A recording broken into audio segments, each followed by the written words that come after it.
Well, good afternoon, everybody. Thank you so much for joining us today for this latest Members Question Time event. My name is Ben Horton. I'm the head of the Director's Office here at Chatham House, where I work closely with our Director Bronwyn Maddox on all things kind of strategic planning and public affairs. It's really wonderful to welcome so many of you to this event to discuss um, the various situations emerging in the South Caucasus region. Obviously, a very ambitious topic to get through in a very, very short space of time.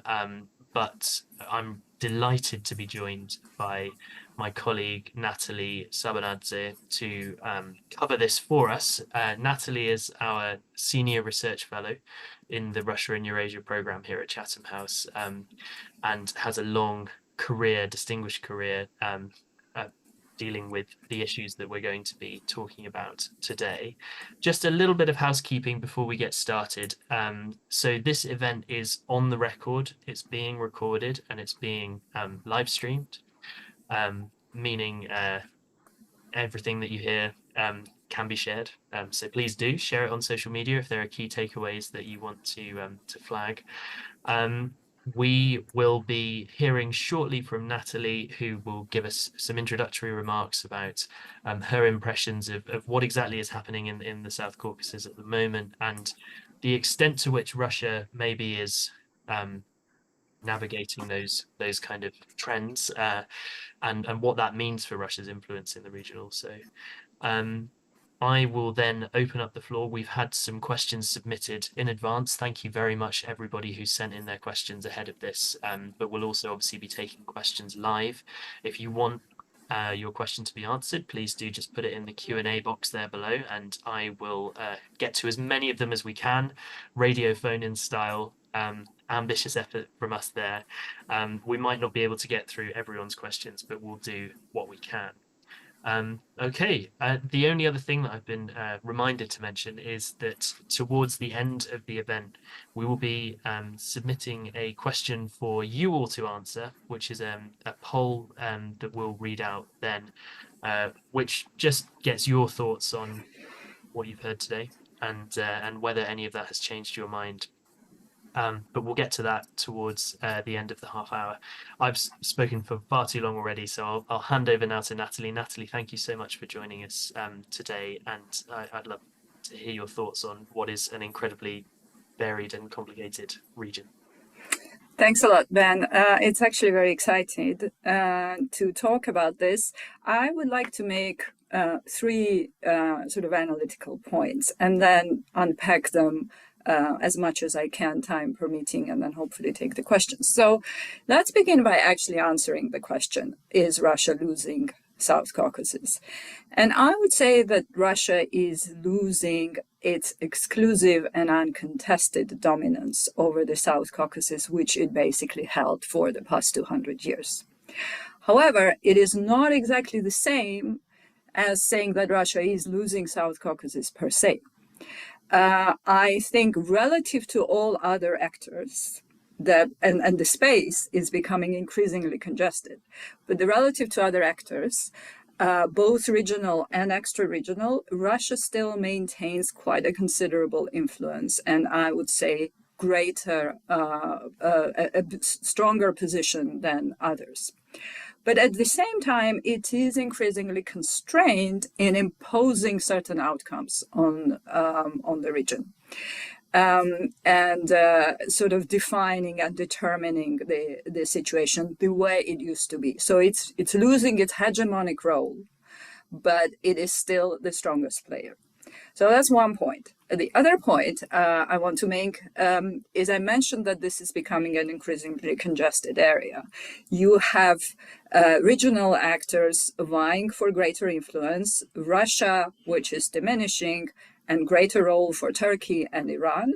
But you also have extra-regional actors, the West, let's put it together, EU and the United States, greater economic footprint of China, and increasing also political interest from the states in the South Caucasus to engage with China. So what we see is that South Caucasus is emerging as a kind of a microcosm of multipolarity. So anybody who's actually interested in understanding how multipolarity works and could work at the global scale, South Caucasus is a very good place to start by looking what's going on there. And the final point I want to make is, paradoxically, diminished Russia has in a way translated also in the diminished attraction of the West and the Western integration projects. Now, this may sound counterintuitive, but I will try to explain a little bit later what I mean by this. So to start by quickly assessing the sort of position of Russia relative other actors. First of all, when you do comparison, you have to look what Russia was like in terms of its status and domination of the region, let's say 20 years ago, and look at it now. And the difference is quite striking. And then already from the very beginning of the 90s, Russia emerged out of the collapsing Soviet Union as definitely much stronger player than all these newly independent states. They had no foreign policy assets. They had basically no military, no experience of statecraft. So obviously Russia was able to impose its rules of the game, and it wanted to maintain the dominance and the political dominance and sort of keep the states in a semi-sovereign, with a semi-sovereign status.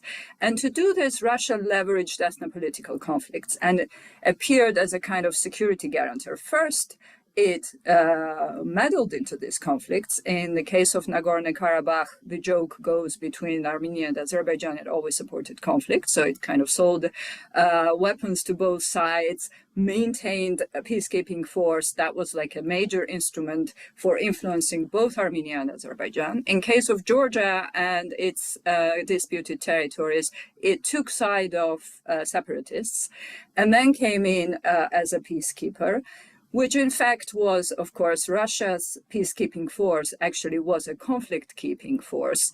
It never tried to resolve these conflicts, but tried to use it as a leverage to maintain influence. With the full scale of invasion, if you sort of fast forward to today, already from the 2020 and even earlier, you see that the Russian policy of sort of managing instability is reaching its limits. The states are becoming stronger and they're looking for different alliances and finding their ways in this world. So Russia is becoming more aggressive. It goes directly into the war with Georgia in order to say that it's going to use all means possible to derail sort of European, Euro-Atlantic integration of Georgia. This is an example and a lesson for Azerbaijan that decides that the costs of Western courting might be too high, so it follows a much more careful line.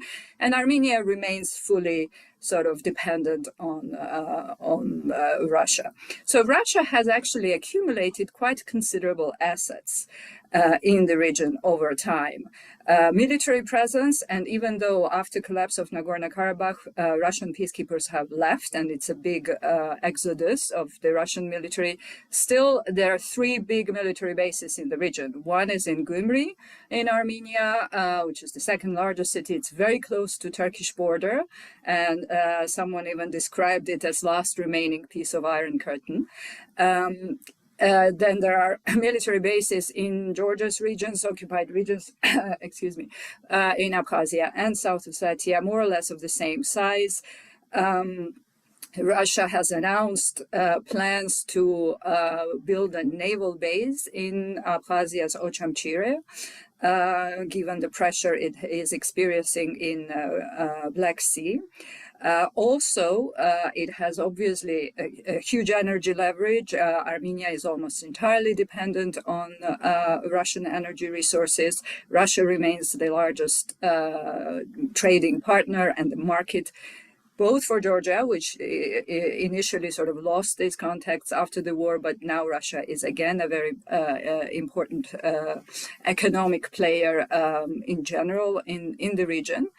And of course, it has huge non-conventional resources. I mean, there is information operations, pro-Russian groups. Russia can engage in cyber attacks. Only yesterday came out a report that, between 2017 and 20, Russia basically hacked the entire Georgian government. Looks like me too, as I was Georgia's ambassador in Brussels at that time. So there's a lot of potential for subversion.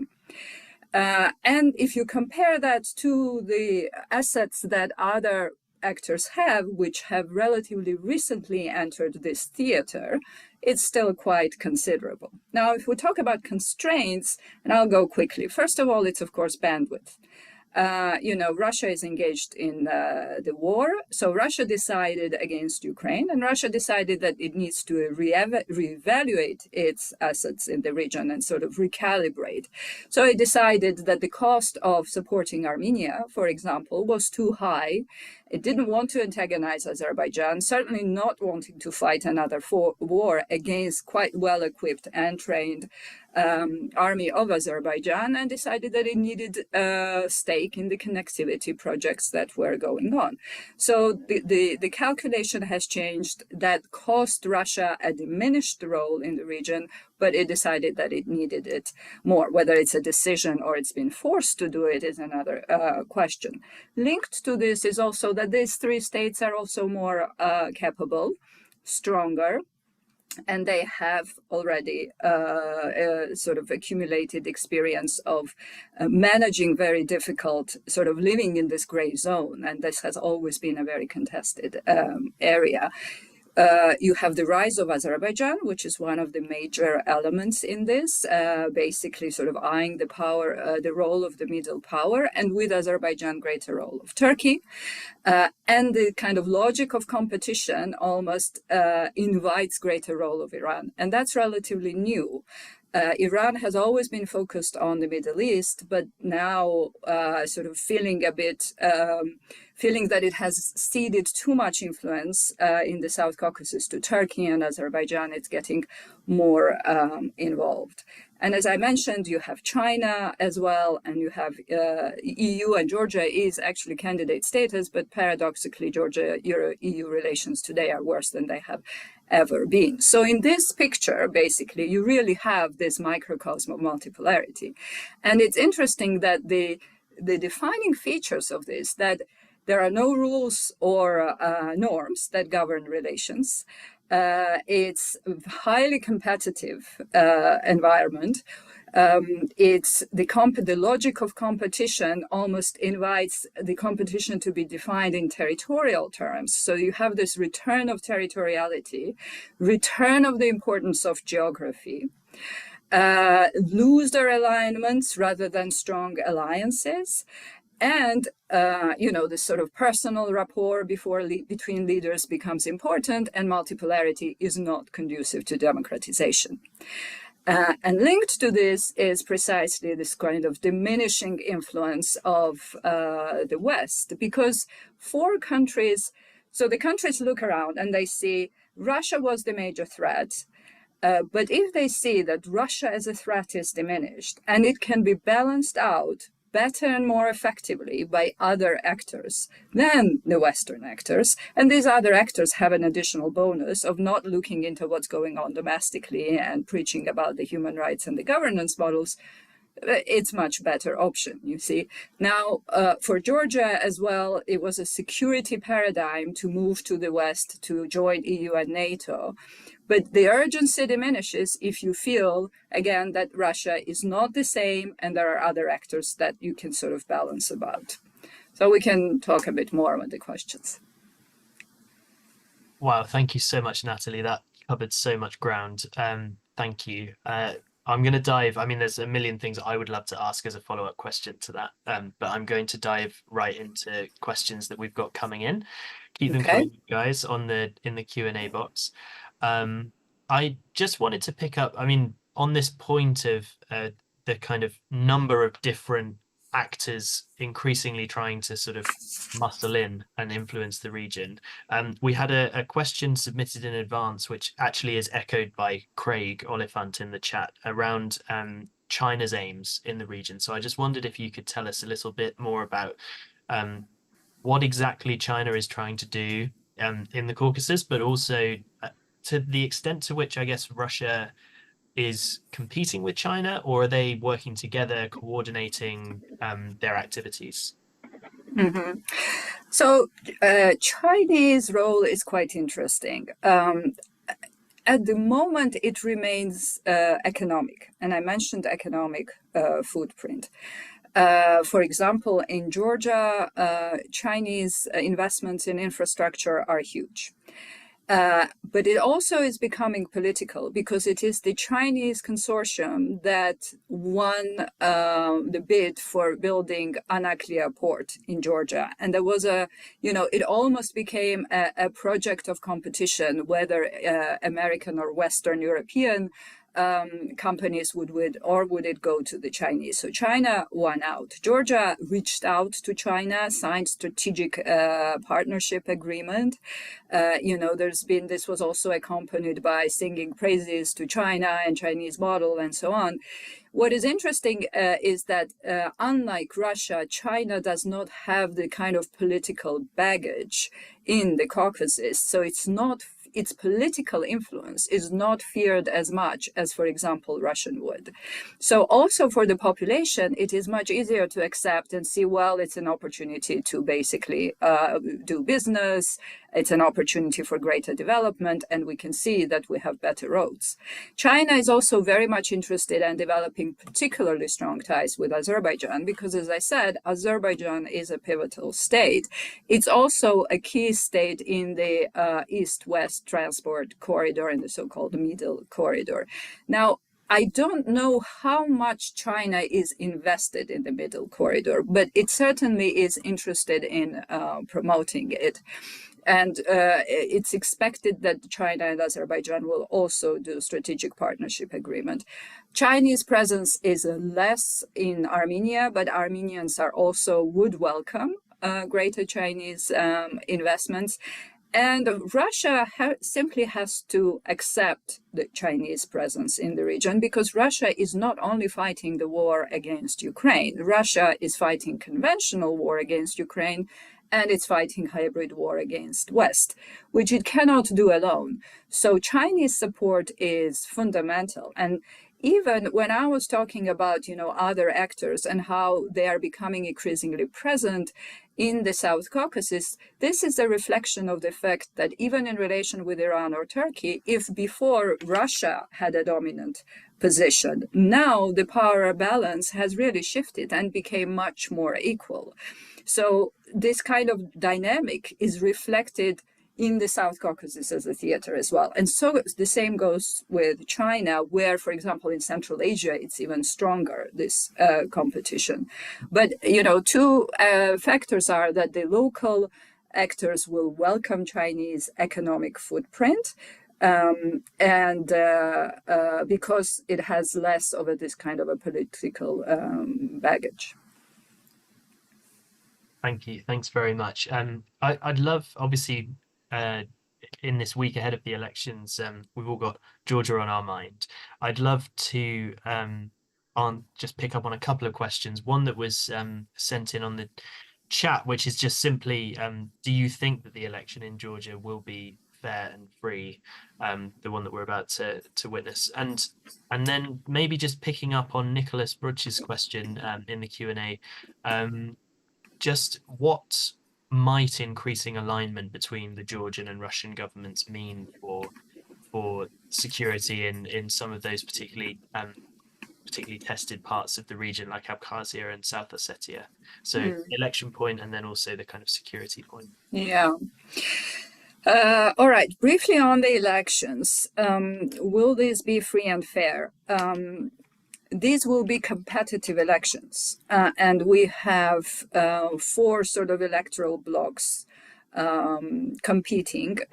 Opposition sort of rallying around pro-European, pro-Western platform and framing these elections as a choice between the European integration or going back to the Russian orbit, while the Georgian dream is framing this as a choice between war and peace, and saying that this is the only party that has maintained peace and give us time. However, they're not against European integration because they cannot be. By all polls, this is very high. The popularity is in 80s, and even among the Georgian Dream supporters, European integration is high on the agenda. But it will not be fair elections. I can already say that they are not fair now because they are I'm borrowing it from someone who's described this in the context of Hungary, that these are structurally rigged elections because you have no longer independent institutions. You have changed the constantly changing election code where composition of Central Election Commission is in favor of the incumbent, where the incumbent controls all the resources. In Georgia, public sector is the largest employer. There's a lot of pressure at distribution of incentives and threats.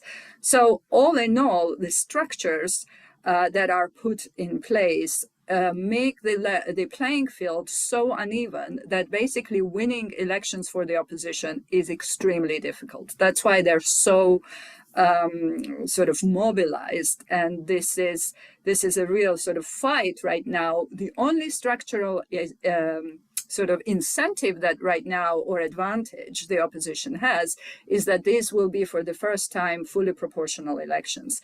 That sort of does not favor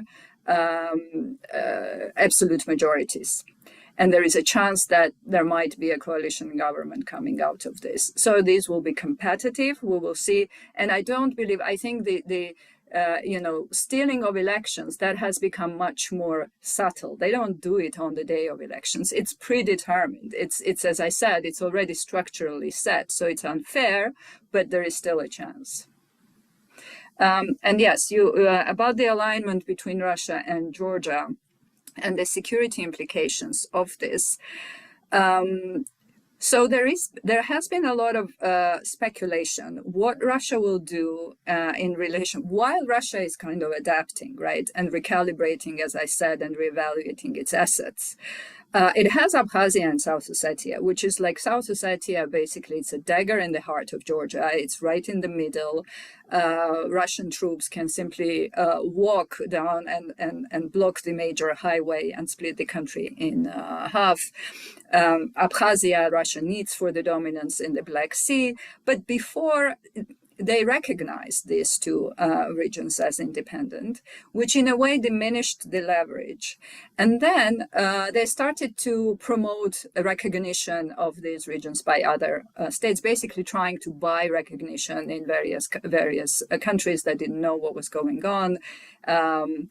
And later, I see that they have also abandoned that. So everybody's wondering what is going on. Well, everybody, but I'm wondering what is going on. Like, are they going to annex these territories, the sort of Crimea style, or are they thinking of something else? So there was a speculation that Karabakh scenario might be considered, or something similar, where in order to save Georgian Dream and give it boost before elections, which would be in Russia's interest, maybe they will show some sort of signs of let's find a deal around these territories.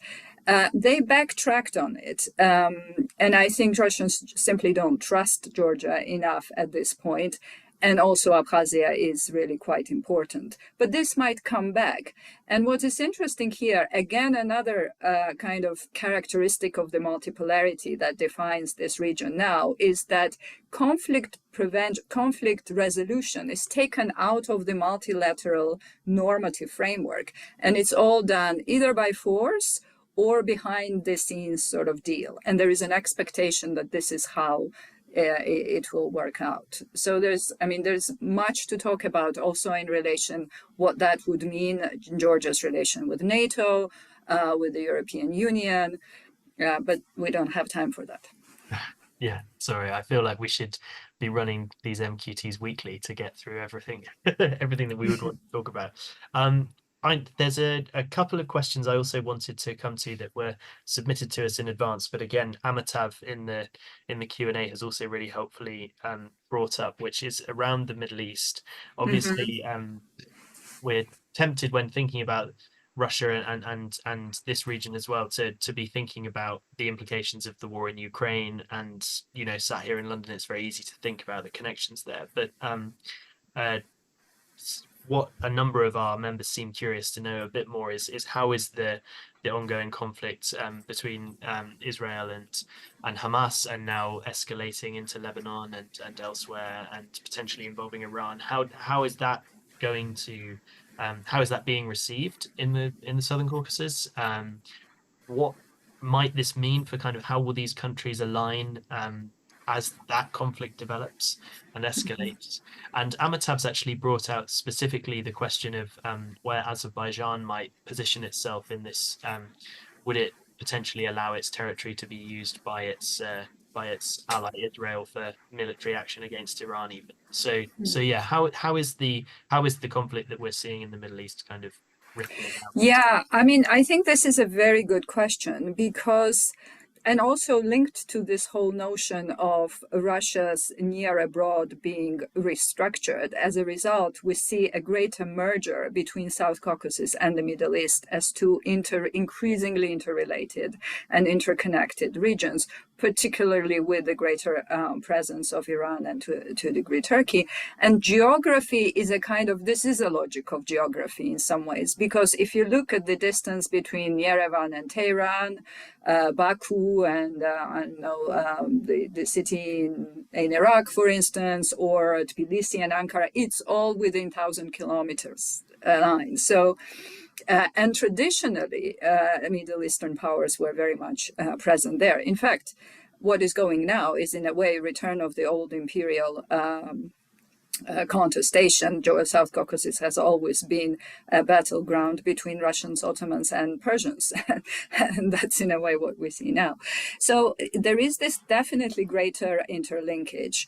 And it's very interesting how the states will position themselves. Now, Azerbaijan is a Muslim state. Azerbaijan is Muslim population, almost half of them are Shiite. Nevertheless, Azeri-Iranian relations are complicated.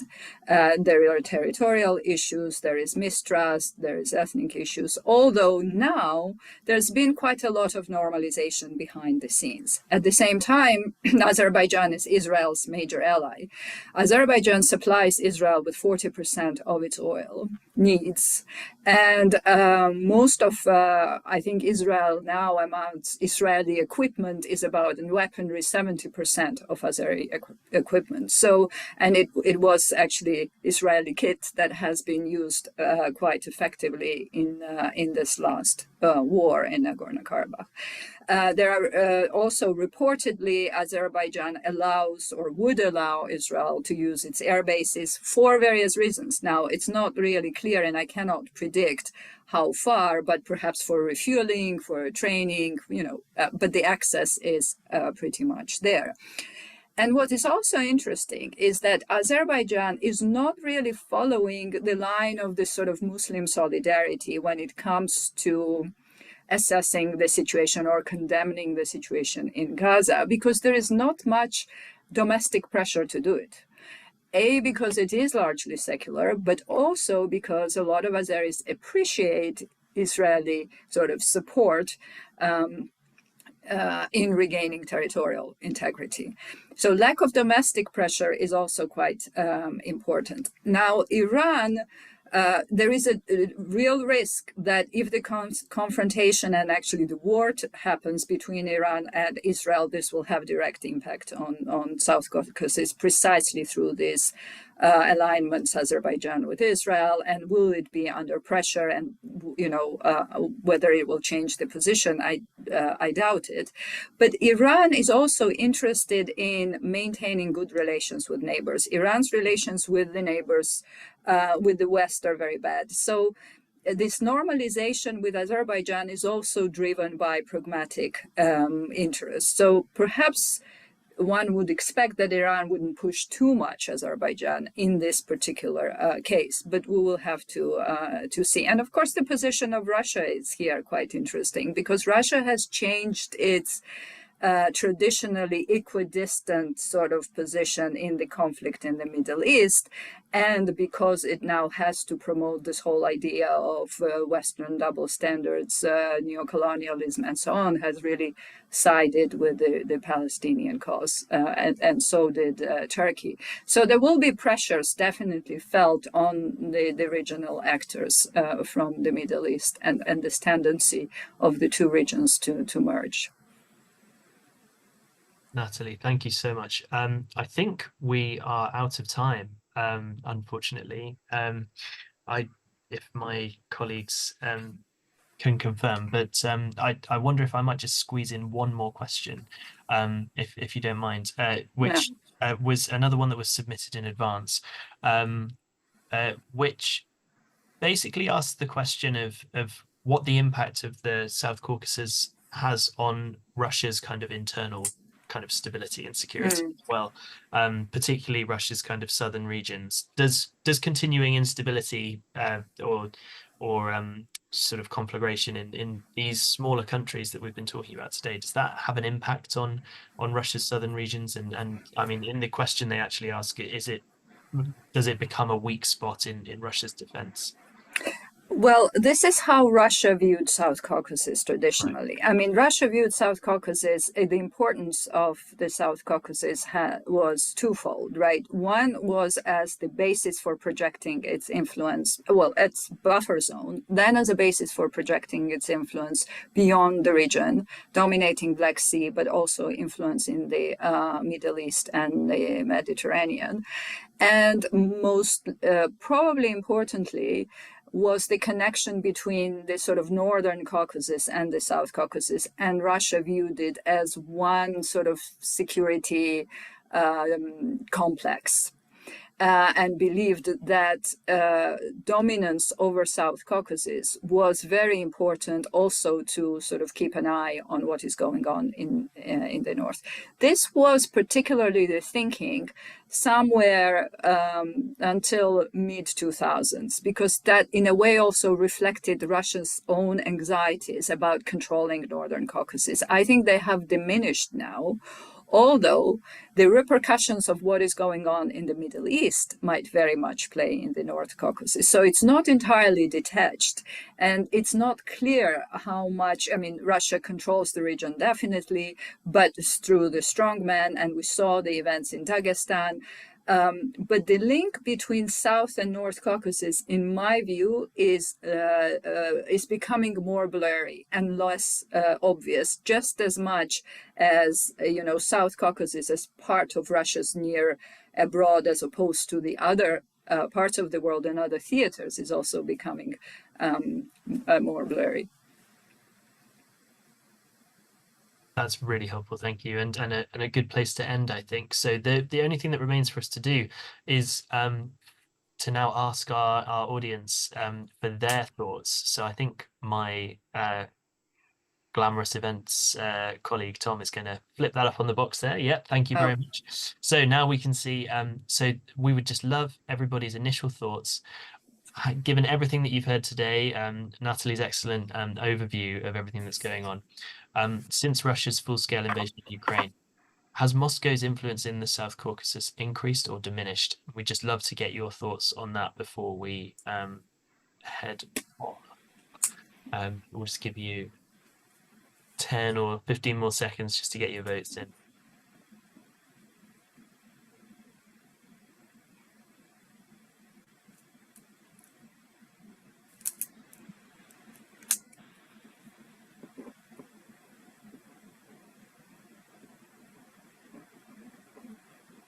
All good.